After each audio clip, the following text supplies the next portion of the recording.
Good morning, all. We were just waiting for the media part of the Parliament to tell us when we could start speaking, because this session, as you know, it's being carried on the Parliament channel, and I believe it's also being carried by one of the radio stations.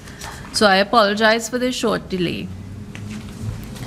I welcome you to the second public hearing of the Joint Select Committee on Finance and Legal Affairs, which is currently dealing with the issue of food fraud in Trinidad and Tobago.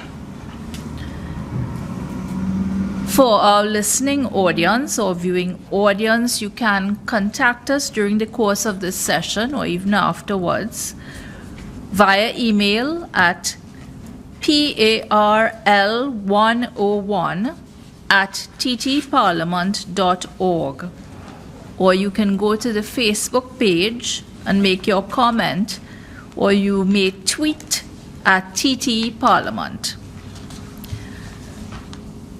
I'd like to welcome members of the Customs and Excise Division, the Poultry Association of Trinidad and Tobago, and the Trinidad and Tobago Manufacturers Association. Before I ask you to introduce yourselves, I would like those of us way over at this end of the table to introduce us to you.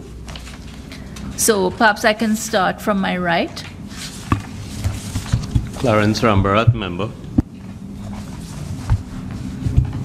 Michael Coppin, Vice Chairman. Sophia Choate, Chairman. Lovell Francis, member. And our administrative staff, you see to my left, they are Mr. Ogilvy, who is a clerk to this committee, and Mr. Indar Sonarain, who is the assistant clerk to the committee. One of our members has just joined us, so I'll just ask him to introduce himself. Good morning, Prakash Ramada, Member of Parliament for St. Augustine. Now, if I go from left to right, will you all be good enough to just say your names and the organization that you represent? Peter Trabole, TTMA. Ramesh Ramdeen, TTMA. Desmond Ali, Caribbean Poultry Association and the Poultry Association of Trinidad and Tobago. Robin Phillips, Poultry Association, Trinidad and Tobago. Glenn Singh, Customs and Excise. Kathy Ann Matthews, Customs and Excise. Shirley Shepherd, Customs and Excise. Okay. Welcome to all of you. Now, I'm just going to read out the inquiry objectives, which I know you are fully aware of, but if someone is now tuning into the Parliament channel, they may not know. So I'll read it out very briefly. 3 objectives of this inquiry are to understand the extent to which food fraud occurs or is perceived to occur in Trinidad and Tobago, to assess the effectiveness and adequacy of existing systems, policies and laws aimed at preventing and alleviating food fraud in Trinidad and Tobago, to make recommendations for the improvement of standards in the local food industry, both in the short and long term. Now, we have so far, in addition to having input from persons who attended at the last session, we have received submissions from Customs, the Poultry Association, the Seafood Industry Development Company Limited, and the Warnerville Grain Mills Group of Companies. I would like to ask, I suppose, the lead delegate from each of the groups represented here to make a brief opening statement, if they would be so kind. So, Mr. Singh, would you do us the honor of starting us off? Thank you, Madam Chair. I represent the Customs and Excise Division, and in relation to the topic at hand, I would just like to state part of the mission of our organization will be to address 3 salient points. The first being facilitating trade, secondly, the collection of revenue, and thirdly, practicing effective law enforcement. Regarding the inquiry at hand here, we would have been a bit, if I'd find the word, we'd be a bit put out, so to speak, in trying to define what food fraud would have really represented. So we more or less put it under the umbrella of what we perceive to be fraud in the wider context, what we would be encountering on a daily basis within the division. And it will take other forms, and certainly there is a place for finding a small niche to say that if it is, even if it takes place, we would be aware and we have certain policies and guidelines in place to actually handle those issues when they come about. Thank you. Okay, that sounds interesting. I'm sure that members will want to explore those statements with you further. May I now ask Mr. Phillips if he would be minded to make a statement? Yeah. Thank you, Madam Chair.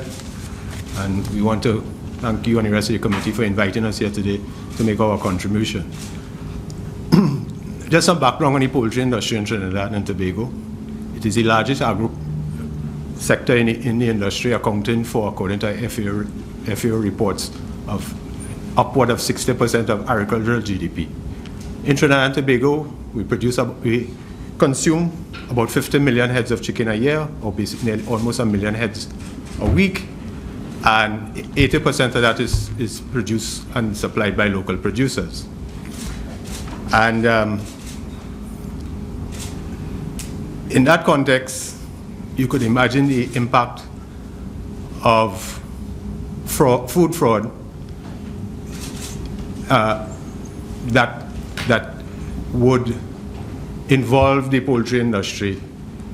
And in that regard, we have divided the food fraud into 2 major categories. One that impacts on food safety and consumer health, and the second one that impacts on trade and the money coming into the exchequer. We have looked at your objectives and responded in our written submission, and would supplement that with what we present here today orally. We have also brought additional information which we would leave with the committee at the end of the discussions. In terms of the technical part of it, Dr. Desmond Ali will do the main presentation. His background is that he has a PhD in microbial biochemistry, which really fits the hand that fits the glove here today in our presentation. And in addition to that, he's executive director of the Caribbean Poultry Association, so he could give a perspective not only for Trinidad, but regionally and more importantly, internationally. So that would be our opening remarks. Thank you. Thank you very much. Dr. Ramdeen? Thank you, Madam Chair, for allowing the TTMA to have a presence here to voice our contribution towards this very informative session that I'm sure a lot of information that's going to come out from the process of it be beneficial to all the stakeholders involved. Madam Chair, without reiterating what was said by the Comptroller and Mr. Phillip, we too at the TTMA has 2 main perspectives in looking at this whole issue, and predominantly it's about trade facilitation from our perspective, and as Mr. Phillip rightly alluded to, it's about safeguarding the interests, the health of the citizens of Trinidad and Tobago. We are living in a globalized environment, and manufacturers like to operate in an environment that is transparent, is predictable, and this engagement and discussion we are having here this morning speaks to those issues. We are asked to meet certain standards going internationally because we are operating in a globalized environment, and we would want to do everything within our power to contribute to forming and shaping policy that would ensure that there's equitable treatment for goods coming into Trinidad and Tobago.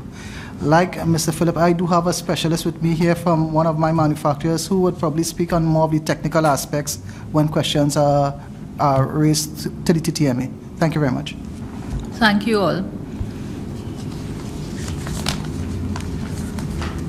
Now, I am thinking that perhaps we should start with customs, the Customs and Excise Division.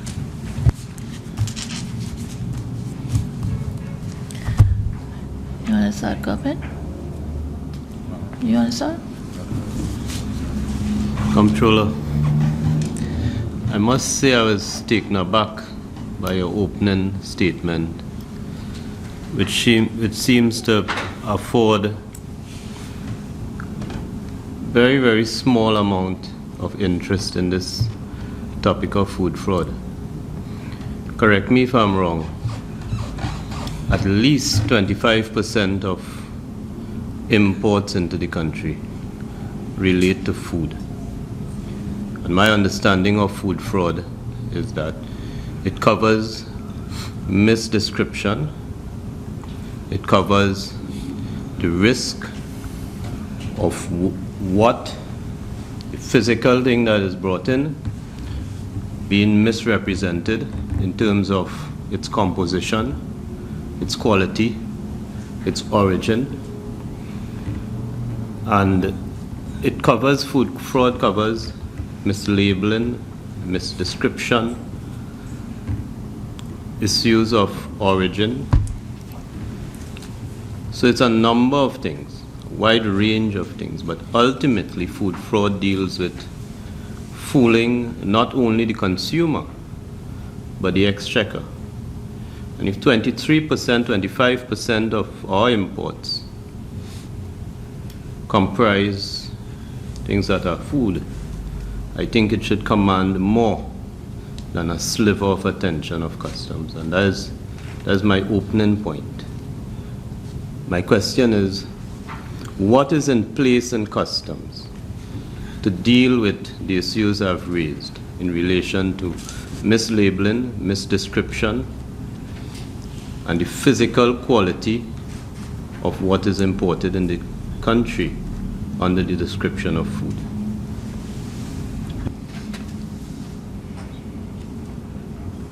Mr. Singh? Thank you, Madam Chair. Honorable Minister, if that was the impression that was conveyed, I assure you it is the furthest from the truth. That was just an opening line that I would have really put out. All those points that you made reference to, it would have formed part of what I'm going to say here. And we too are deeply concerned, especially in the case of, you had referred to mislabeling, misdescription, and that is why I painted it in a broader context of all the other issues where fraud will be, where we have encountered actually cases of fraud.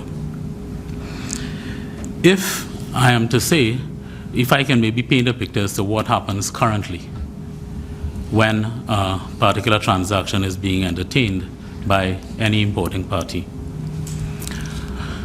As we know now, we operate a platform with a single electronic window, coupled to TT BizLink and Ministry of Trade and a host of other governmental agencies. Initially, that document is submitted to the Customs and Excise Division, which certain governmental agencies have access to key blocks of information in that document. It is forwarded through this portal, through this medium, for all these agencies to view, the respective agency that is. So, if it is a food product, usually it will go to the Food and Drugs Division. They will review whatever they will need to see, whatever requirements for that particular transaction, and until they are satisfied, they will not give the okay for us to proceed further with that transaction.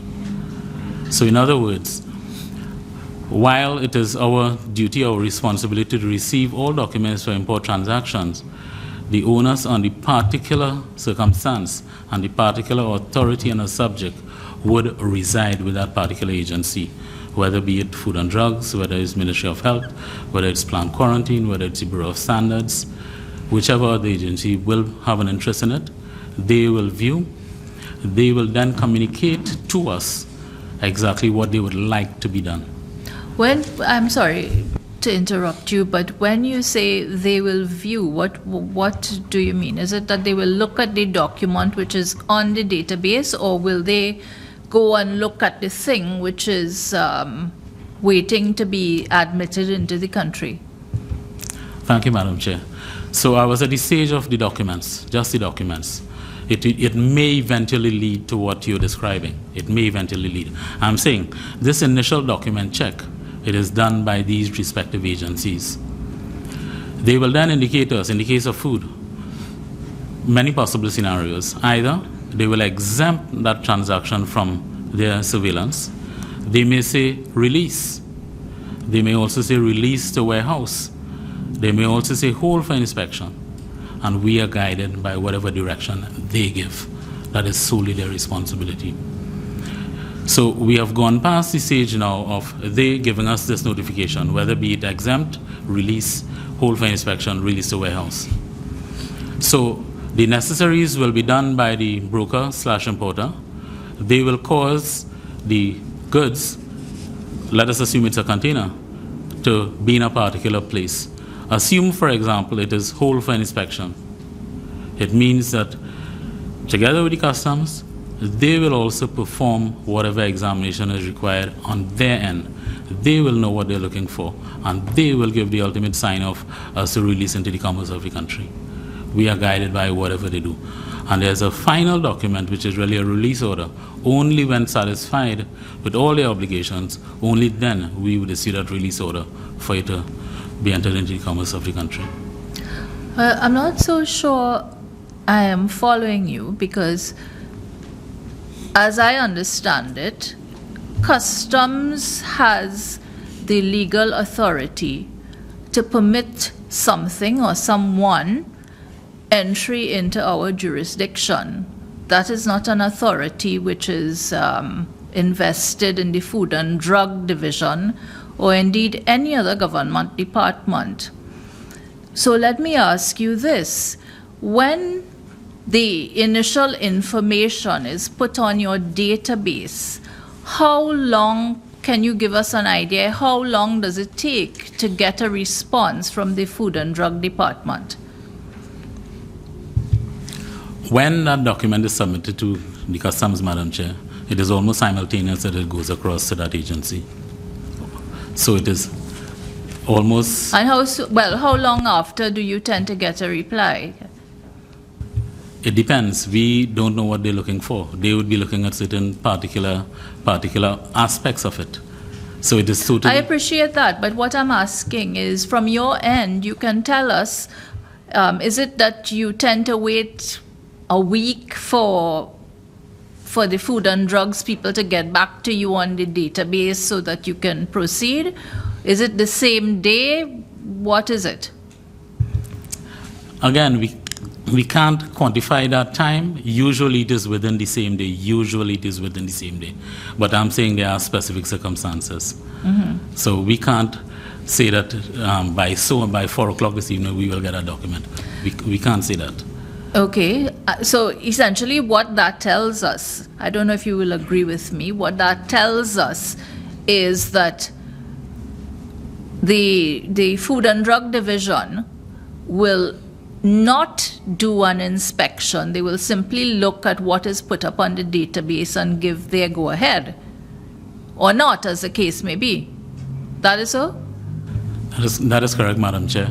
If only to put it in perspective, there's a document we have here which is a listing of all the products that can possibly be imported. Mm-hmm. And the Food and Drugs has the responsibility for what we'd call chapters 1 to 39 in this tariff. So all such products automatically would go to them. And if I am to also mention, it is provided for in the Food and Drug Act where the Food and Drug Inspector has the right to examine customs entries, etc. It is provided for in law. And as part of our custom border control system, they have been included into that frame, so to speak. Yeah. So the authority is there for doing it. Yeah. Sure. Perhaps you can tell us, have you encountered, or has customs encountered instances where persons were trying to import contaminated food into the jurisdiction? And, what are the statistics? How often does it happen? In what particular industry or aspect of the food industry? Can you assist us with that? At this stage, Madam Chair, I can't, because that would require some analysis. And in any event, as I'm saying, we would be guided by what they do. And I wouldn't want to rely on memory for an occasion as important as this, yeah. Okay, I see, sorry to interrupt you again, but I see Mr. Phillips raising his hand. I think he might be able to assist you. Thank you, Madam Chair, for recognizing. It's very instructive. We in the poultry industry have a practical case, an actual case. Based on information that we sourced on the USDA, which is the United States Department of Agriculture website, there was information that they exported a product called poultry offal meal. Poultry offal meal could include edible and non-edible. But the numbers, you're talking about average during a period of July 2014 to September 2014 of nearly 200 metric tons a month. There was no evidence of that, whether the edible or the inedible part offal meal come into Trinidad and Tobago. We requested information. We inquired of the Office of the Chief Veterinary Officer, who have to give a health permit. No, according to them, no permit was given to import such a product. The Customs and Excise Department reported to us that there was no correspondent import of that product. So what happens after that? Is there some way we contact the USDA, the United States, or the exporting countries' authorities to say, well, what happened? They are reporting that it was exported to Trinidad and Tobago, and we are reporting that it never came. It didn't disappear into space. So there's an actual information that is outside there that hit a wall, and we didn't know how to go over or under or through the wall. So I'm not sure if the Customs and Excise Department can give us what happens next. But I don't know. I mean, how does it work when you put stuff on board a ship for export? Is it that you would have to have whatever the product is on some sort of manifest on the vessel, so you could identify the vessel, you could identify what the vessel is supposed to be carrying and that kind of thing? Was there any information found with respect to that? Well, the information, the USDA information is given via tariff numbers, which is what you use for international trade. Mm-hmm. What they call that is in that blue book. Yes. HS codes. And so this is where we went to the USDA website and we got this information. So we inquired, why are they bringing this product into Trinidad? There's no, I mean, whether it's inedible or edible, it's not something that we would expect to come to Trinidad. Yet the Ministry of Agriculture Chief Veterinary Officer advised no such health permit was granted for a product like that. So we're not sure exactly what came into the country, if it came at all, but then my question is, in a situation where we actually have some sort of documentation that comes from a very reliable source, the United States Department of Agriculture, which shows that something amiss is taking place, what is the next step? If we don't find any evidence here in Trinidad, do we just leave it there and say, well, it never came? Or did it come into Trinidad under a different tariff heading? And that is part of food fraud as described by the acting director. So in a case like this, is there another step beyond what has taken place? Well, I don't know, Mr. Singh, I don't want to sound as though I'm taking over the questioning, but I just need to ask this burning question before I allow Dr. Francis to ask his. To me, the logical next step is enforcement of the law, because if it hasn't come in legally, it means it has come in illegally. So certainly customs would have a role there. Would that not be so? Thank you, Madam Chair. The fortunate thing about this particular matter is that Mr. Phillips had engaged me when that information came to hand. Now, a lot of things can happen there, and I mean, I'm not a lawyer, but most of it would really call for speculation as to what could have transpired. Getting the statistic from the USDA, which I agree is a very valuable source, anything can happen, and you were right, Madam Chair. That document that you're referring to, the manifest and the bill of lading, is what would really say that it has been shipped to Trinidad and Tobago. I would have done some research on his particular matter, and there's no evidence to show that it actually came to Trinidad. So whoever would have been using, again, I'm suggesting, we can only suggest, no one knows, but I'm telling you, from our records, that particular transaction was not shown to have been, actually come to our shores. You're quite right again. If it is that we would have evidence of it coming, then we'd have been in a particular place to take certain action to more or less stem that illegal importation, which is without the necessary permits, without the knowledge of the local food and drug authorities. So what you're saying is that you did conduct an investigation. You did have access to the information on the manifest and the bill of lading and whatnot, and you concluded that there was no other trail to follow in order to ascertain whether the product arrived here. Is that correct? That is correct, ma'am. Okay. Mr. Singh, good morning again. Relatively simple questions.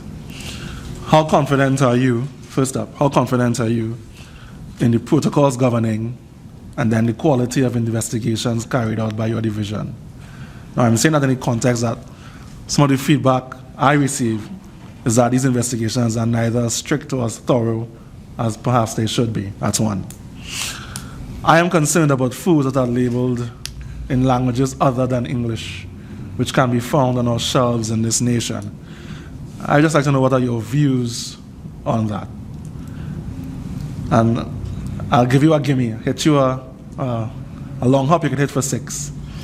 How confident are you in the safety of the food imports coming to this country in general?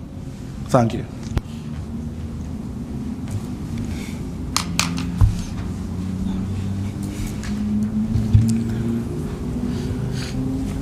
Thank you, Mr. Francis. I just want to put the particular section, I guess you're referring to in the Customs and Excise Division or Investigations Unit. I would disagree with that observation that you made. What I will say is that we are so depleted of resources. The quality of the people that we have there, I assure you, they are some of the best that we have. And I need not go into specifics to tell you how short-staffed we are. But from what we have coming out, Mr. Singh, it might be helpful if you were to tell us. It might be tremendously helpful. Because, okay, let me provide the context. There are views that I've heard, for example, that investigations are carried out by officers supposedly who are miles away, that they don't really look at the material they're supposed to look at. We hear these rumors and innuendo all the time. Now, this is a nation that is sometimes prone to rumor, so one does not just simply take these things. But the public needs to be assured that the division is doing what it ought to do.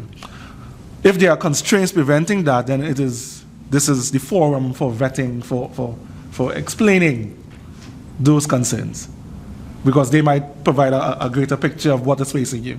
So it would be very helpful if you were to tell us the constraints facing you. Thank you again, Dr. Francis. I think when you had mentioned the investigations, I was referring to actually a different section, which is after an infraction is detected, we would send these specialists to really do what needs to be done.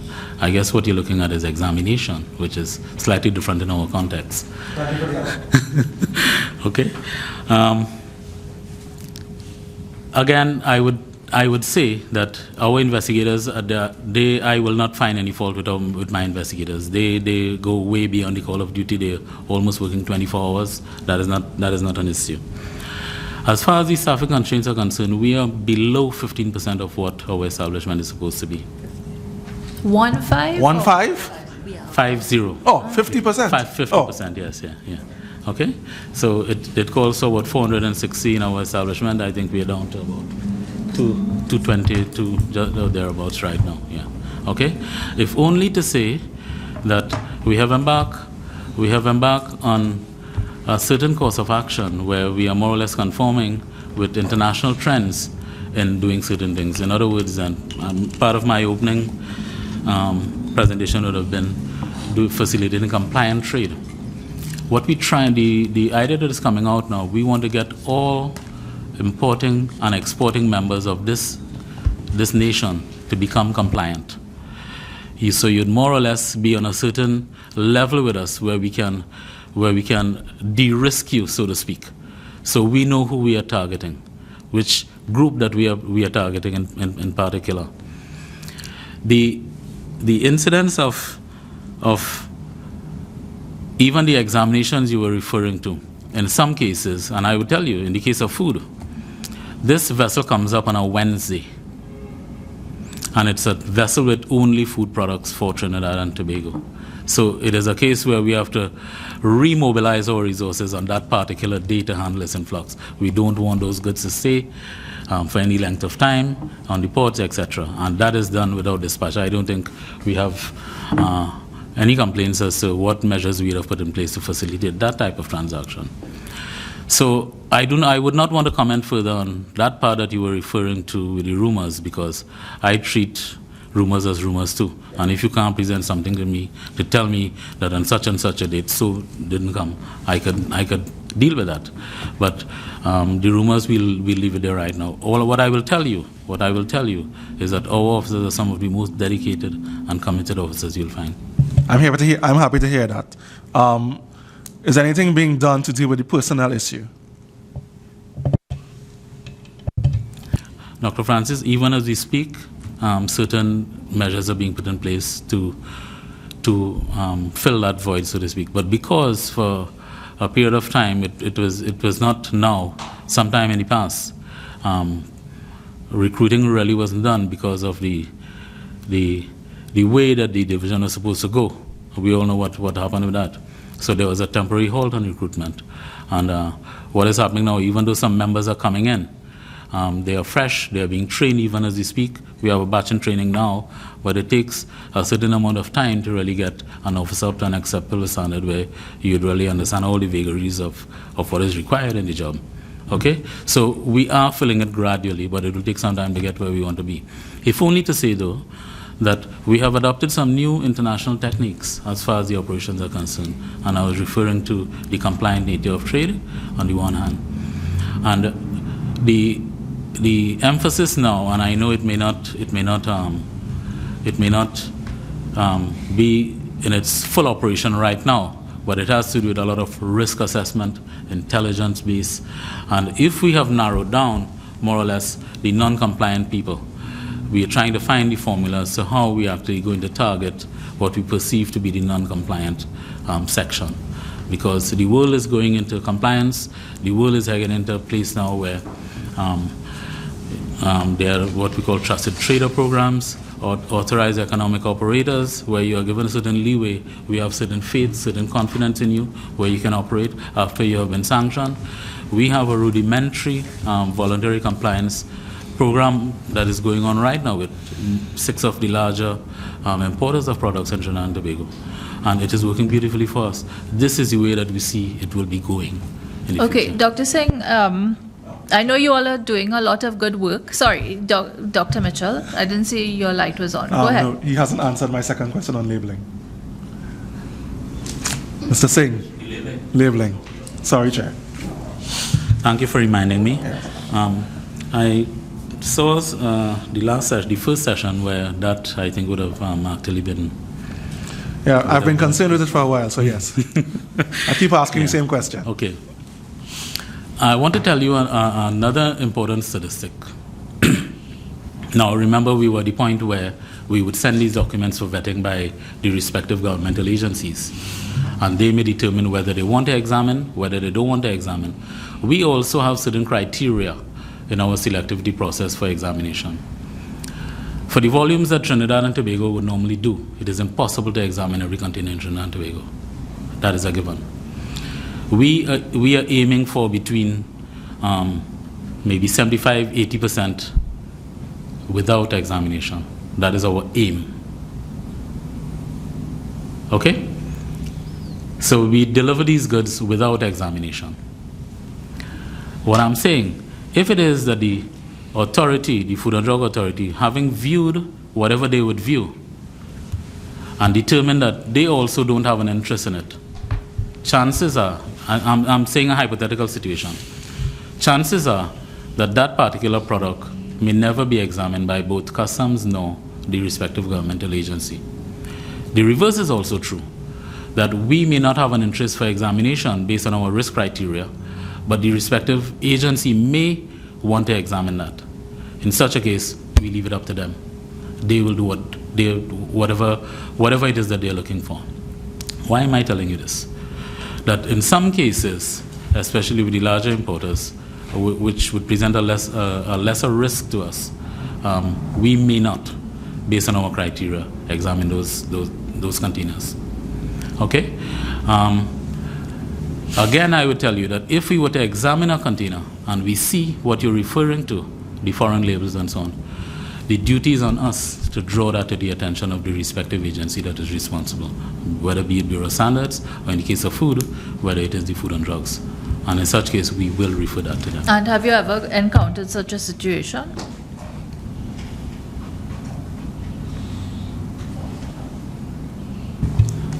From my recollection, Madam Chair, no. My own recollection, I have not. Yeah. And you are aware that in supermarkets in this country, there are products labeled in French, Spanish, Arabic, different Chinese languages, possibly Hindi and other languages that I can't read. So do you have a way of, or an idea of how this might be prevented, the importation of this kind of product? Again, that will be based on intelligence. That is the only way we can successfully target that operation, bearing in mind the volumes that I'm saying.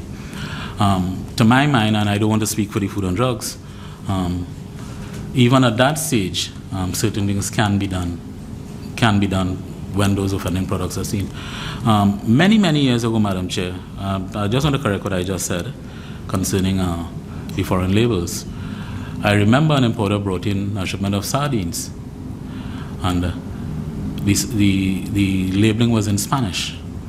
In that case, it did not reach the shelves because we would have referred it to the Food and Drugs then. It was stored in the warehouse, and I understand then, I was about a junior officer then, I understand then they had to remake labels, and every single can of sardine had to be affixed with that label before it went out. That is what I can tell you from my experience, what would have transpired. Go ahead, Mike. Good morning, Mr. Singh. I know you would have said that a lot of the responsibility for inspection lies with the relevant ministry, and in this case would be the Food and Drug Division. From my own understanding, though, as it relates to origin and countries from which we are allowed to we are allowed to import poultry from, I have before me the Animal Disease and Import Control Regulations, as well as the Importation of Poultry and Non-Poultry Product Permit Notice.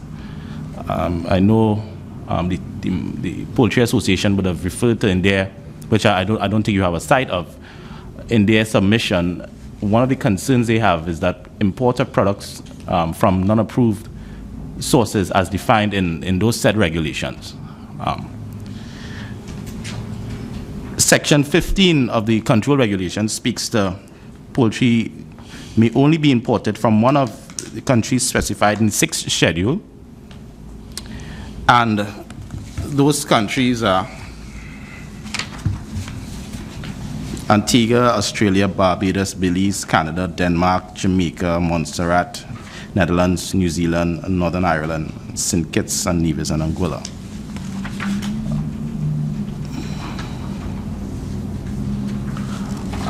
From your experience, is there any merit in suggestions or claims that there are imports currently in this country from non-approved sources, as defined in those control regulations and the notices? Is there any merit in those claims? Madam Chair, if I may, if we're speaking about poultry products in particular, the usual procedure for that, to answer your claim, Mr. Coppin, let me say this first, and then I will get back to your question. In the case of poultry products, and the submission of these documents, as I mentioned, to another agency, even at the point of delivery of the goods, certain documents are required, even from the customs end. We need to see those documents physically. Okay? The first being the health certificate from the exporting country, and secondly, the permit from the local authorities here. Usually it's the Ministry of Health. Office of the CVO. Right, yeah. Okay? Chief Veterinary Officer, yeah, okay. And we are guided by those two documents. In fact, that particular permit is one that we will actually mark off to say that this shipment is conforming with that. The specifics of the countries that you made mention, you're saying that those are the countries, only from those countries products can come, or?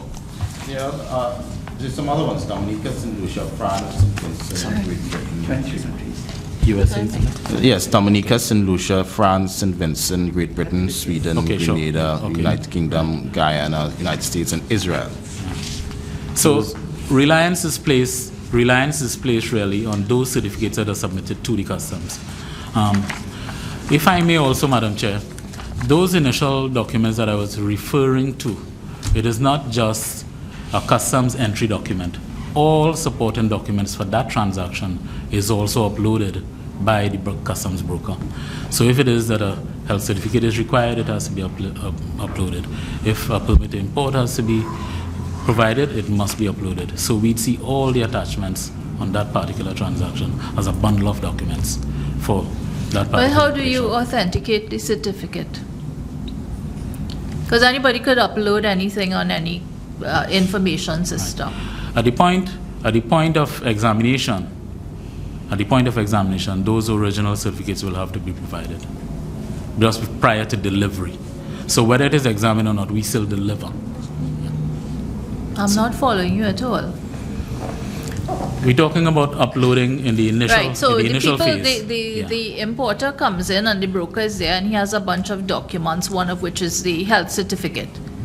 And this information is this document is accompanied by supporting documents, which may or may not be authentic in themselves.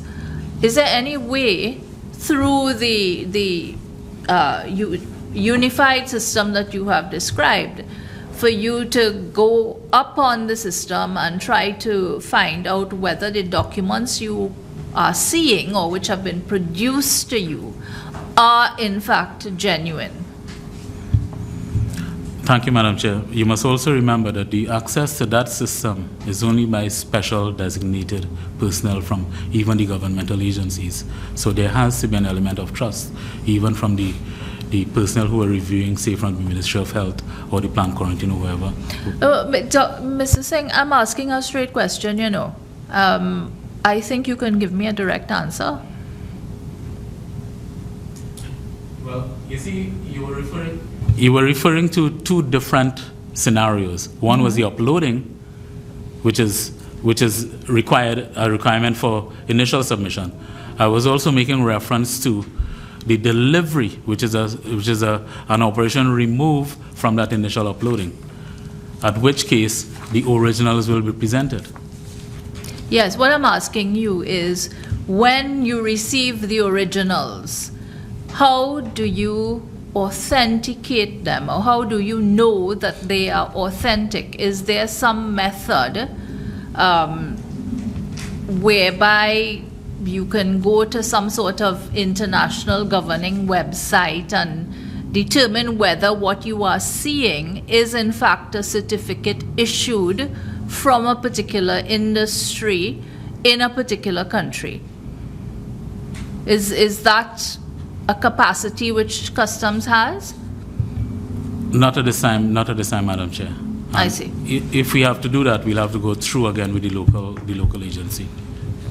Okay, thank you. I think we have spent a great deal of time with customs so far, and I know that as we ask questions, more questions will burgeon from this end of the table. So perhaps we should move on to Mr. Phillips, and then if we have some time, we could tie it in with customs.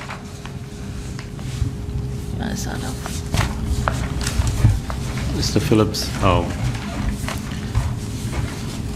last September, when I looked at the performance of the local poultry sector, I saw that between 2010 and 2015, we had a sharp increase in imported poultry, to the point that imported poultry may be about 20% of the market.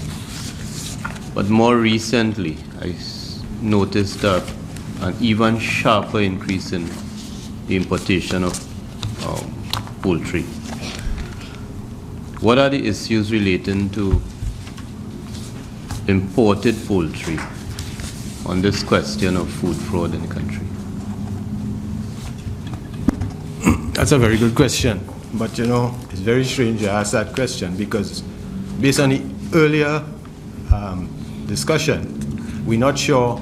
The data that we presented, which highlighted that, again, was sourced from the United States Department of Agriculture, which is a very reputable source. Unfortunately, we have no corresponding data on imports into Trinidad from the Customs and Excise Department or any other department to correlate or to see the matching.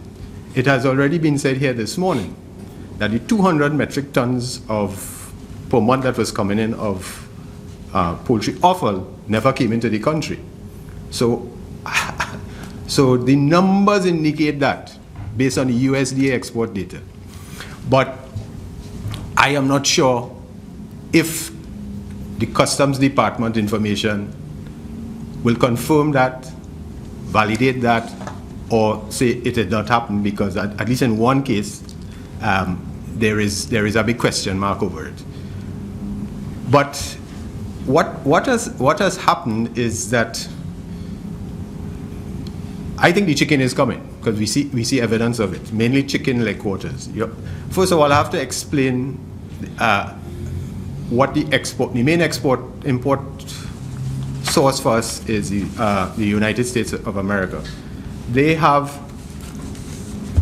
what you call market segmentation, where they use the term is they harvest the breasts and the wings, which they get a premium price for, and then leg and thigh, as we call it here, they call it leg quarters, becomes a byproduct. In fact, in the United States, only 40% of the leg quarters they produce is consumed domestically, so they have to export 60%. What happens from time to time is countries like China, like Russia, impose non-tariff barriers when they to defend their market. If they find there's too much imported product coming into the market, mainly from the USA and sometimes from Brazil, they put non-tariff barriers anyway. Now, when a market, as in the case of China, 1.3 billion people, or in the case of Russia, 300 million people, close their market, even for short periods of time, 2-3 months, it creates a massive surplus in the warehouses in the United States. So therefore, leg quarters, which even at the discounted prices sells for in the United States, ex-factory or ex-warehouse, 60 cents US a pound. Currently, it is as low as 20 US cents a pound. The other factor is that in the developed countries, the shelf life on meats, inclusive of chicken, is 180 days from date of slaughter. The product must be consumed within 180 days of date of slaughter. So when that product is approaching or has exceeded the 180 days, there is further discounting taking place. So one importer indicated to me that last year, with this mountain of chickens they have in the United States, leg quarters, he got leg quarters for between 18 and 20 cents US a pound. So that's way below cost, even in the United States, but it comes down here, and at 20 cents, whatever the tariffs are, supposed to be 40%, it makes that product very, very, very inexpensive. How do we deal with that? Well, that will be a policy decision. So that accounts for that part of it. In addition to that, there is a raw chicken product, as all agricultural products coming into Trinidad that we have put on our WTO listing, affords a 40% tariff. But there is a way around it called neutral marinade, which is basically applying water, a little bit of sodium, a little bit of phosphate, and it comes in under a different tariff code 16 or what, Desmond? 1602. And the 40% tariff now applied now becomes 20%. Whether it is neutral marinade or it's just raw chicken, as far as I know, nobody checks to confirm whether it is. But it is a raw product, and it should. We have applied. When I say we, the Caribbean Poultry Association, of which Trinidad and Tobago is a member, have applied to the coated to bring all raw chicken up to the same, to have the same application, and the coated approved it. I'm not too sure where the status is in implementing it in Trinidad and Tobago, but as far as I know, it's still at the 20%. So those are the two main reasons. One, there is a way around the 40% tariff, reducing it to only 20, and more importantly, as of now, especially since the beginning of this year, there is a massive glut of chicken in the United States as a result of China and Russia closing their borders to U.S. chicken for a period of time, causing big discounts. We in Trinidad and Tobago are in the process of implementing poultry standards approved by COTED in December 2012. We understand it has reached the stage of legal drafting. The quicker we implement that, the quicker it is, because our consumers should not be eating chicken that is deemed unfit for human consumption in the developed world. And that is what our consumers are exposed to right now. Because once our chicken is over 180 days, it is deemed unfit for human consumption. There's a case in Guyana where the chicken actually arrived in Guyana with pet meat stacked on the box. Because in the United States, if it reaches 180 days, they cannot get an export market that is willing to accept it, where they don't have the 180-day standard. It is sent to the pet food industry. It actually it was stamped pet food, and it arrived in Guyana. The Guyanese were wise enough to dump it into the sea. But this is so. If it is going to the pet food market, you could imagine the value. If they can get a higher price outside, like in Trinidad and Tobago, they take the higher price. So instead of selling to the pet food market for 5 or 10 cents, they sell it to Trinidad and Tobago for 20 cents. They get 10 cents more per US per pound. They're better off. Mr. Phillips, reading your position paper here again, and yes, I just wonder, for the benefit of the listening audience as well, perhaps just to read a bit from it. It says the Caribbean Poultry Association, through the ongoing vigilance of its members and working with the state sector inspectors, have detected the following food fraud practices: products consigned for pet meat use being diverted to human use, marketing expired products over 180 days after slaughter and processing, thawing of imported frozen products being sold as fresh chilled products, mixing thawed foreign products, frozen products with domestic fresh chilled products and marketing as fully local fresh chilled products. My question is, you say that you have been investigating with the local authorities. Could you tell me a bit, after the investigation, what happens, after these revelations are made? What effectively happens? Do they just go away and say, okay? The challenge that has been explained to us by the authorities is a similar situation to the customs reporting this morning.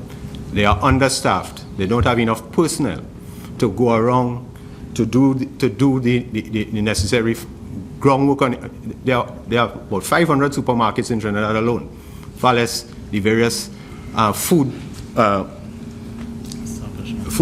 establishments. So therefore, we will report it. But getting the officers there to go and confiscate the product, if that is what is necessary, is hard. That is why one of our recommendations, and this didn't come from us, this came from inside one of the institutions, that they set up a memorandum of MOU, a memorandum of understanding between the diverse organizations, and with some additional training, somebody from public health could go and see something that they can deal with. They could be given the authority as somebody from the Department of Chemistry, Food and Drug to go and seize product, because they would go in for their own job in an establishment, see an infraction. They know it is an infraction, but it is outside of their purview, outside of their jurisdiction. So what we need to do is set up MOUs, in one of our recommendations, set up MOUs and precept all of these officers across Ministry of Agriculture, across the various departments of the Ministry of Agriculture, which would include Chemistry, Food and Drug, Public Health, Veterinary Public Health, and also the local government authorities, where they also have those type of inspectors, so that we have more feet on the ground. The problem is, as the Customs Department was explaining, there is a shortfall in the personnel out there to actually police all these issues. Currently, for instance, we have a situation where we again identify chicken coming in from a non-approved source, namely Chile. And when we contacted the CVO, he says it is outside of his jurisdiction and contact somebody else, and then we call them, they contact somebody else. So it's even when we identify the problem and it is recognized and it is reported, sometimes the reaction time takes too long. And once people know their infraction and the authorities are coming into their facility, they would do what is necessary to take the offending product off of the shelves. And I was quite alarmed.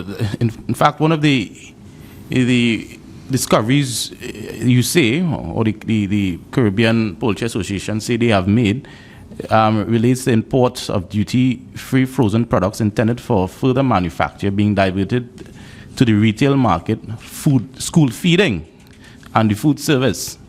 Does anyone from there's someone from the Caribbean Poultry Association here, isn't there? Yeah. Do you still have evidence of this type of practice, or do you have any evidence in your database? Thank you for the opportunity. Let me say that the issue of food fraud affects the poultry industry in the region dramatically. The poultry industry in the region is the largest agribusiness, and we employ a lot of people. We produce 82% of the protein, animal protein, that the Caribbean public requires. We are facing two problems here. I have actually seen up the islands boxes, 20-kilo boxes of chicken stamped for pet meat only by the USDA and overstamped for export to the islands. and being sold up the islands. So that's one of the problems. You have to understand the structure of the industry. The poultry industry is growing all over the world and growing at a very fast rate. Every country seems to want to become self-sufficient in poultry and also to export. The Russians, who used to import nearly 1 million tons a year, are now down to 300,000 tons, and they're falling dramatically, and they will be exporters. The same with the Chinese. In the US and Canada, almost the entire cost of production of a bird is amortized on the white meat, on the wings and on the breast. Everything else can be thrown away, give them away. It is sold at whatever price the market will bear. And once that product is frozen, it's chilled, ex-Georgia, the price is, as Robin says, 60 cents a pound. The minute that thing is chilled or frozen, it drops to 40 cents. After 180 days, and this magic 180 days is not our invention, that's a Codex Alimentarius requirement. We are a member of Codex Alimentarius. And Codex Alimentarius says that 180 days after slaughter and frozen, poultry becomes inedible for human use. The reason for that is simple, that the fat in the poultry starts to go rancid, and there's the greater opportunity of the meat becoming contaminated during the process of storage.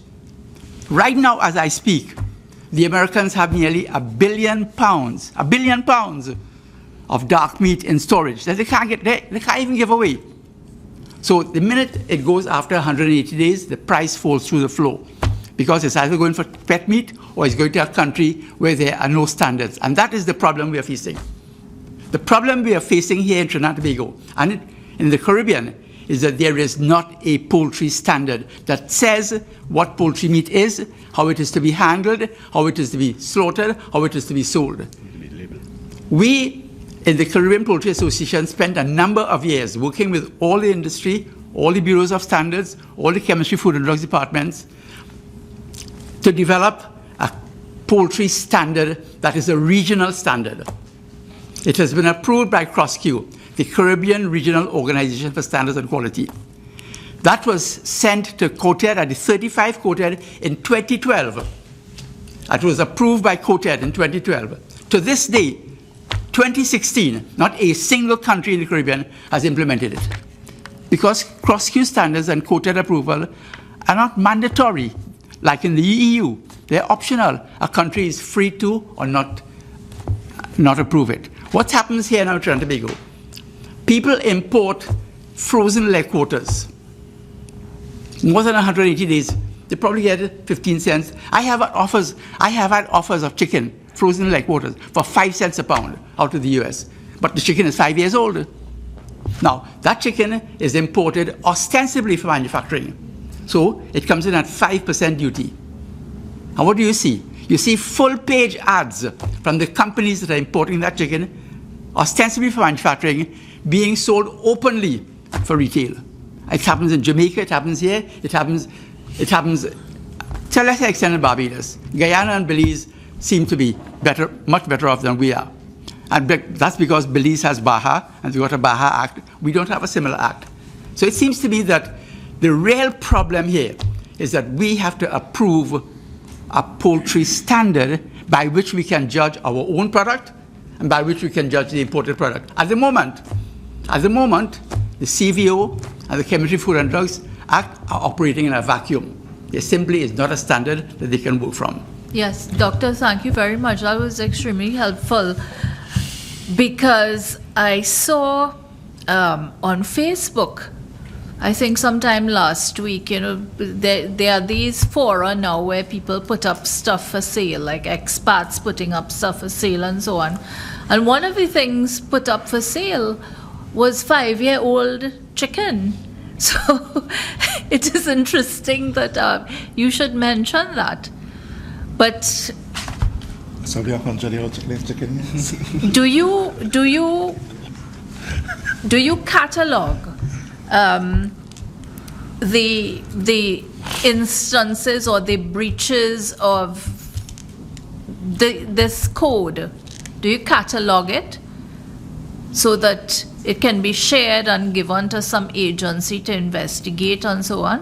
Yes, thank you, Chair. Our members, and we have members throughout the region, our members are all looking at this issue of imported chicken and where there are breaches of the law, and collecting that data, and I will be presenting some of that data, certainly to the various ministers in the countries and also to COTED. Thank you very much. Okay, I know that some of the members here are required to be in the House of Representatives at 1 or 1:30? At 1:30. So while this is going very well, I think we have to move on to the representatives from the TTMA. Anybody want to say? Chair, if I may be permitted, I think it would be very helpful if we got from Customs, from the Poultry Association, and from the Caribbean Poultry Association as we move forward, a list of what is required to improve our position next step forward, because forward as we have the minister here, so that policy decisions can be taken. Because as Minister of Legal Affairs, we had engagement with them and work had already started along that route. But I think it's important now for us to put a line, what next, as we proceed. Thank you very much. Certainly. Who wants to kick off for the? Who you want to kick off for the TTMA? Okay. Well, it seems as though it's left to me to start the conversation going with the members of the TTMA. What I want to ask you first of all is how many of your members from the food industry? Thank you, Chair. The TTMA has roughly 400 members belonging to the TTMA, with approximately 40% of that belonging to the food and beverage sector. Okay, and who are your largest, who are the largest ones in each, I would say chicken, pork, or whatever it is? Well, of course, Arawak Group is the largest chicken producer in Trinidad and Tobago, but we also have Nutrimix and the like. Mm-hmm. In terms of the area of pork, we have quite a few people, but at Brosco, they are the ones who do a lot with the pork sausages and these kind of things. Right. And of course, things like flour, we have National Flour Mills, Nutrimix. We have all the large players in Trinidad and Tobago belongs to the TTMA. And does the TTMA have any sort of educational sessions for its members so that they may know that the world is moving towards certain standards and that their product may be required to meet those standards? Yes, Madam Chair, we do have on many occasions. Last year alone, we had 3 sessions on food sensitization, what is happening with the U.S. with the regulations taking place there. And prior coming to this meeting here, we were discussing as a team that we need to get all the stakeholders together to have a further discussion, and probably right September we were alluding to have a sensitization to the membership about what is happening in this particular area of food fraud. Okay. Your members would be persons who are selling or trying to export processed food. Am I correct? Predominantly, we are manufacturers and exporters, yes. Yes, okay. Have they brought any complaints to you with respect to unfair competitive practices that they may have encountered? Yes, Madam Chair, we have quite a number, and you alluded to some of them earlier on when you spoke about labeling requirements. You're absolutely right. I could go on these supermarket shelves and get things in Portuguese, in Spanish. If you go to Charlotte Street, most of the things are written in Chinese. So those are some of the labeling infringements that we have, among others. And I have one of my representatives here who could probably speak some more on the specific labeling infringements on his particular industry and area. Sure, and certainly, good morning, Mr. Travelé. Thank you for joining the discussion this morning. But would you like to take it up from where Dr. Ramdeen ended? Yes. The Food and Drug Regulations, as currently pertains, there's a number of requirements for food labeling, which we as manufacturers have to comply with.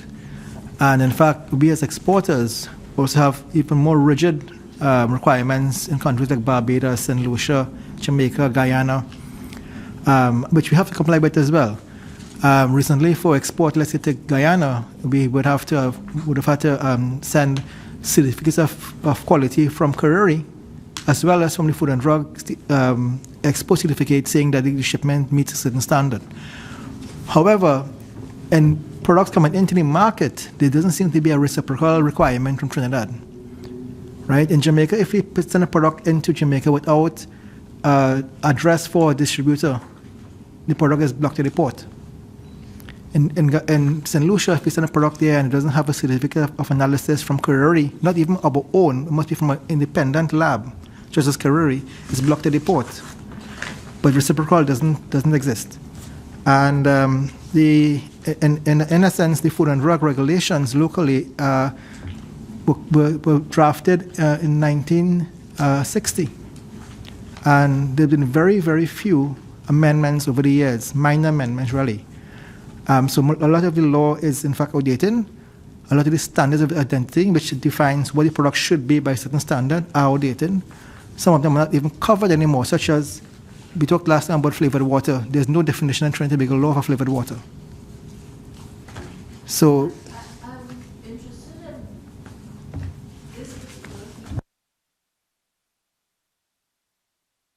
I beg your pardon, you have to make sure that you have the certificate from the Food and Drug Division. But last week during the session that we had here, we were told that the Food and Drug Division doesn't have an operational lab, that it was shut down, I think, by the union 2 years ago. So over the last 2 years, what has been happening? How have you managed to get these certificates? Madam Chair, what has been happening is that the Food and Drug Lab actually is quite right, was shut down 2 years ago, but actually has been non-functional for maybe 10, 15 years now. Right? The testing has been done by Karuri. Mm-hmm. We would send for the export certificates copies of our labels for review by the Food and Drug. We would invite them to our plant to examine our facility to make sure that we are manufacturing under the requirements of the Food and Drug law. And based on that, they would issue the export certificate. It's something we can apply for online, and having their records of our labels, that they have in fact examined our plant, they would issue the export certificate for every shipment that we need it for. There's a small fee for that. So based on that, that's what we've been doing. If they require an analysis, we would have to send these samples to Karuri and submit the report to them. Interesting. Good morning again. In our previous hearing with the Bureau of Standards et al., we were informed that foodstuffs that were dumped, and I don't mean dumped in the economic sense, I mean dumped in the literal sense, as in a dump, were subsequently being sold in Trinidad by some interesting sleight of hand. Have you encountered cases of this? Have you flagged them? What happened next? There are many occasions that we could cite where dumping in the literal sense would have taken place. And yes, we have brought it to the relevant authorities. And in some instances, the goods have been taken off the shelf. A couple of years ago, we had a situation with footwear, Timberland, false declaration or imitation that were coming in, and all were taken off the market. We do have a very good working relationship with the Customs Department, and ever so often we would inform the comptroller of what is happening. We would inform the Bureau of Standards as what is happening, and we would inform Chemistry, Food and Drug as the particular scenario rests with the authority. Unfortunately, there's a big problem working with the Chemistry, Food and Drug. They are under-resourced, both financially, human resource capital inadequacies, and they're just not up to scratch. You can't even get the Food and Drug by phone. They don't have a phone working. They don't have their emails working. You have to call the respective people on their personal cell phone. It's that bad. It's really and truly a difficult challenge for us dealing with the Chemistry, Food and Drug. So whereas we may identify certain irregularities in the market and we bring it to the attention of the authority, and if it's a food item, the Chemistry, Food and Drug in this particular instance, there's very little that could be done. We also bring it to the Consumer Affairs Division at time, and it's a little better with the Consumer Affairs Division, but the real challenges continue to rest with the Chemistry, Food and Drug. I don't know if you want to add anything. Yes, yeah, sure. I've been dealing with the food and drug for maybe 30 years in manufacturing, and what Dr. Ramdeen has just said is quite right.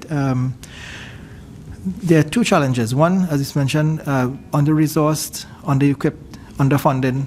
Sometimes I also wonder if the will exists, quite frankly.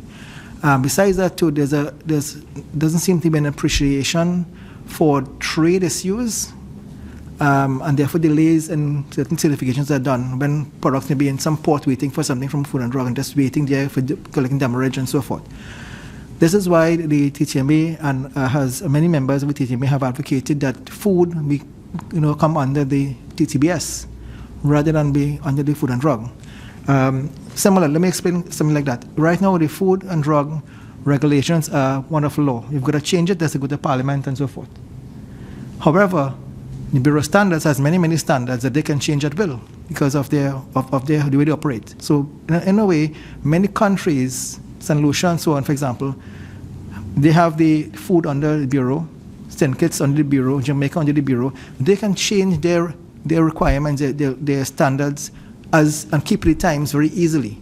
Whereas here we are 50, but almost 60 years old in our regulations, and we have not changed our food standards. If it was changed and the Bureau had the authority to establish standards, we could have also kept pace. What are the preservatives that are no longer used in the world that we are still using, for example?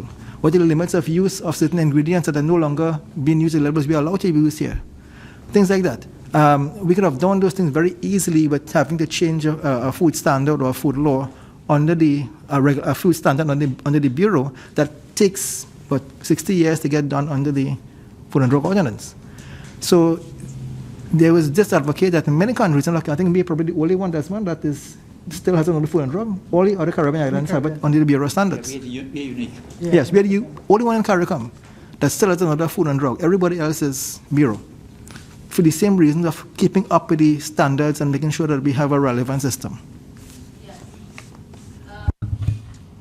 I just want to bring this back to Mr. Singh. I understand what you've told us about being extremely short-staffed and so on. But do you think that in the interim, while some regulatory system is being created and put into place and that kind of thing, there would be any possibility of training some of your personnel and assigning them to deal with food imports and exports? Thank you, Madam Chair. I can answer in the affirmative. From the discussions that have been taking place nationally, I think it is very opportune now that we embark on some form of further training to increase the sensitization levels. I would take that on as a recommendation, and we will do it. Thank you. Go ahead. Just come back to customs. Just taking the point that I think it's either Dr. Ali or Robin made. We're talking about food fraud. I also have seen what I would consider to be food laundering. So these the leg and ties comes in, the quarter. And I heard the discussion about coming in under a particular duty for manufacturing, but then it enters the market without any further processing. Now, why I say food laundering is that my understanding is that this previously frozen meat is thawed out and sold as fresh poultry, or even in some of the more reputable establishments, it's mixed with local chicken. Because of course, I as a consumer, I stick to breast and wing because I know that is local.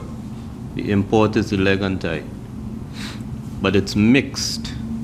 So you'll get a pilau pack that is part 5-year-old frozen leg and thigh from the US and part local breast and wing, and I consider that to be food laundering, disguising and fooling the consumer. My understanding too is that the same thing happens with pork.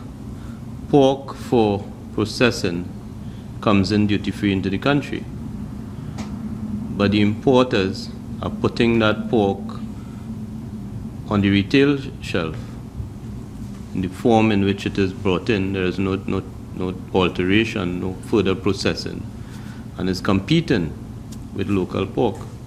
So that, of course, has to do with where it ends up after it leaves customs. And I imagine you would say to me that you have no role in that. But the overarching concern I have so far is that the single electronic window is merely a paper transaction. It's only an examination of documents. I see it as a triangle in which customs has a role, agriculture has a role. But correct me if I'm wrong, when agriculture works on the single electronic window, agriculture is not seeing the tariff code. That is not what agriculture is looking at the documentation for. And then food and drug has a role, and a very different and limited role.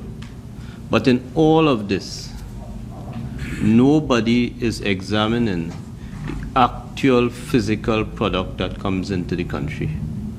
That's the first thing. So while the documentation may talk about pork and chicken and whatever else, flour, rice, sugar, I am not getting the assurance that anybody in this country is looking at what is coming into the country. If chicken is chicken, if fish is fish, I know the crab meat that is being sold is fake, but nothing on the packaging tells the consumer that this is not real.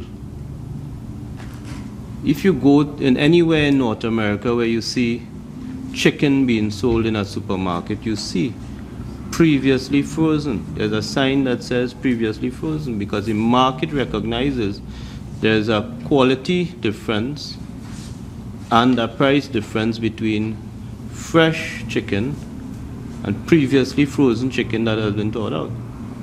And that is where my concern from the outset was and where it remains, that absolutely nothing in what I've heard tells me that the consumer has the assurance that what they're consuming is safe, what they're consuming is what it is, and the price they're paying is what it should be.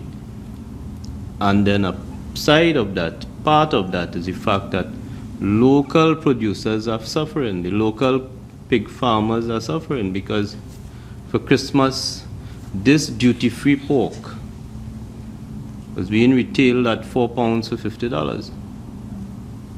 Local pig farmers who feed their animals with grass, and in many cases imported feed, can't compete with a highly subsidized product, imported duty-free, and landing onto the shelves to compete when it should not be. And that is difficult, and that is where the difficulty lies in, to the local producers and the consumers. And that is where my concern is. And, to the TTMA, I am amazed. Water is water. Flavored water is soft drink. And that is how I feel as a consumer, that consumers are being misled and taken advantage of. And I'm not going to talk today about bottled water, which is one of the biggest fraud being practiced on the consumers in this country.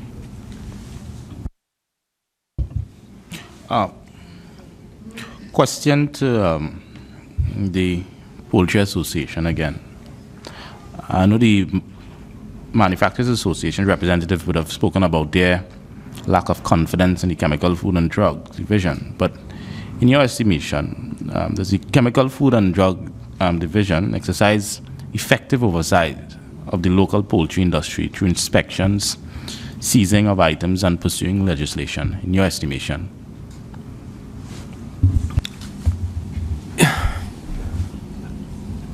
The situation with the Chemistry, Food and Drugs Department is under the laws of Trinidad and Tobago, they have legal oversight. Their interaction with the poultry industry is minimal. Our interaction with government authorities are, one, through the Ministry of Agriculture and the Office of the Chief Veterinary Officer and the Poultry Surveillance Unit. They have jurisdiction over our farms. Two, once the chickens go to a processing plant, the Ministry of Health takes over through the Department of Veterinary Public Health. Three, if the chickens go to what we call pluck shops in Trinidad, poultry depots, that again could be Veterinary Public Health, or it could be, according to its location, be under the jurisdiction of local government with their public health officers. Chemistry, Food and Drug should have jurisdiction when it is in the retail section. So they would look at things like labeling and issues as described by us here today and by the various other contributors as regards mislabeling, defrosting and freezing and ingredients and all of that. Their situation, as we understand it, is that they don't have enough feet on the ground to be able to efficiently do what is required. And you remember Mr. Prakash Ramadan made reference to that he would expect, after all our deliberations here today, that we get recommendations to put forward. And we in the poultry industry, supported by the Caribbean Poultry Association, agree with that 100%. And we have put forward our recommendations in all the areas that we have identified. And in the case of, specific to your question, we have recommended a memorandum of a MOU, a memorandum of understanding between the different government agencies who actually go to these establishments, whether it's public health, veterinary public health, local government, Ministry of Agriculture personnel in their various departments, so that we can get better cover. It will take a little bit of extra training for all of them, so that they will have and precept them to take the necessary action. They see an infraction, they should be authorized and precepted to take whatever action that they deem necessary in accordance with the laws of Trinidad and Tobago. Unfortunately, they go and they see, and they cannot do anything because it's outside of their purview. The first case of chicken coming from an unauthorized country, in this case Chile, was identified in Tobago. And a member of the Veterinary Public Health Department, Ministry of Health, saw it and he couldn't do anything about it other than to call us and tell us, look, he has observed this, and we should find the methodology to take action. And again, of course, Tobago is another jurisdiction, and we're not too sure exactly what happens over there. So it gets very, very complicated. So you have people who are, by their training, know that it's an infraction, but by their job description, cannot do anything. Okay, so I want to return perhaps maybe to the first level, that's the local produced poultry. I think you said the Ministry of Agriculture has some sort of oversight at the first level. Do you know how many producers, farmers have been requested, if at all, to cease or suspend any operations due to unsatisfactory health and safety standards or unsatisfactory sanitary conditions, local producers? Yeah, that's the jurisdiction of the CVO and the Poultry Surveillance Unit would be specific to the farms. The last known incident I know happened in, I think it's 2005, 2006, where there was an issue of the health of some chickens on a farm, and they went on the farm, they isolated the farm, and they destroyed all the chickens on the farm. there was some situation, there are reportable diseases, and once you have a reportable disease, that is the action that they would take. So they would isolate the farm, they will actually create a quarantine zone on that farm and deal and find the most feasible way to deal with the issue on the farm, including depopulating the farm, if that is what is required. I don't know if you would tell me, but one sees on the internet sometimes examples or instances of drugs being used to accelerate the rate of growth of chickens and that sort of stuff.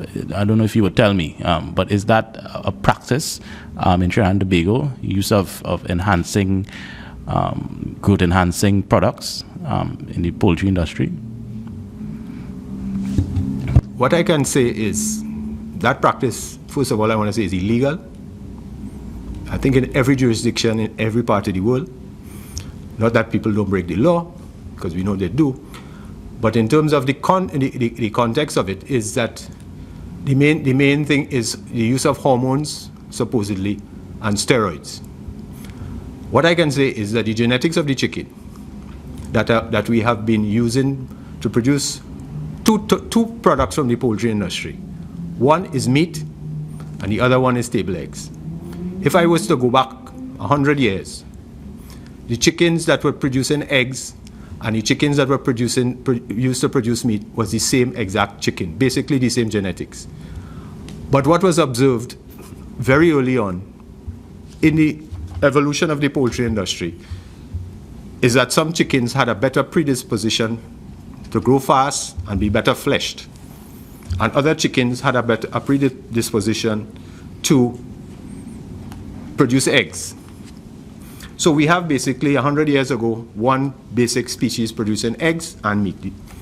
But because of the selection of chickens for the purpose, one line for meat, one line for eggs, table eggs, we find today that they are almost like two different species. For instance, 100 years ago, the same chicken took 16 to 20 weeks to get to 4 pounds.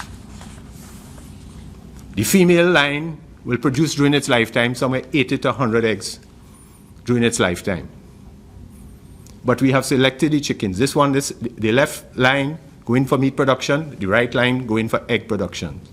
And what has happened circa 2016? We can get,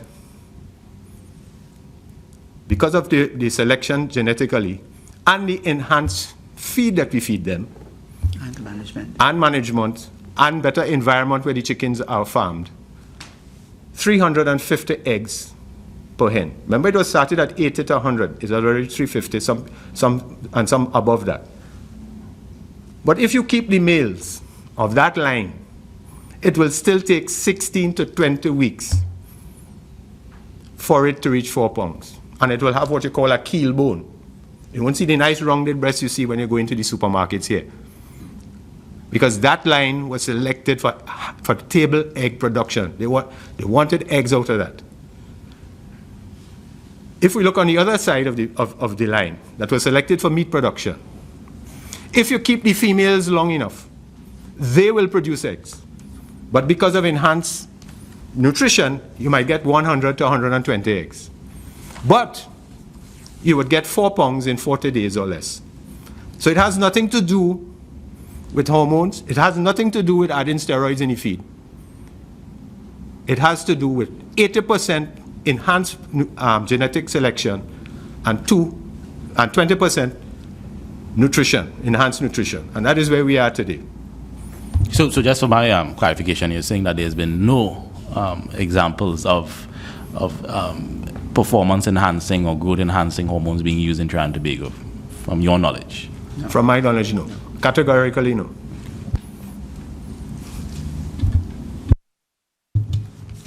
Well, in any event, would such things be put in the food? Wouldn't it be from the food given to the chickens? The feed that we feed is a properly balanced diet based on the application. The feed that we feed the chickens that produce eggs is a completely different ration from the ones we feed to feed the meat chickens, or that we use to feed pigs, or we use to feed dairy ration. Completely different rations. The rations are specific to the application or to the animal species that you're feeding, and whether you want eggs or you want meat. All we use is grain, chiefly corn and soy. We fortify it with vitamins and minerals and trace minerals. So it's a very balanced diet, specific to the application for which we want the outcome to be. So if we want a meat chicken, we know we have to feed a high protein, high energy feed. If we feed in a chicken that we want eggs, we have to increase the calcium and the phosphate in it, because they are producing eggs, which calls for higher demand for that type of ration. So to answer your question, no, there is no addition even at the feed level. Understood. Well, I think we should try to wrap up, because, as I say, some of the members have to attend the House of Representatives. Now, before I wrap up, I just want to say to Mr. Singh that we have not misunderstood you. We understand that a lot of what you do, or a lot of what your officers do, must necessarily be informed by the information coming from other agencies. But it is extremely important to us to see how you understand your role, if any changes are to be made with respect to controls being established in relation to food. So I hope you will not go away from here thinking that these people asking you questions had no idea what customs officers do. We have a fair idea. So I want to thank all of you for your extremely useful input. This has been an excellent session. I think that persons looking at the Parliament channel, or perhaps listening in on the radio, may have a lot of questions and comments, and if we get any of those, which I think you might be able to answer, you will perhaps be hearing from Mr. Ogilvie with those questions, so that we can answer any queries from members of the public. So thank you all very much for coming today, and this meeting is adjourned.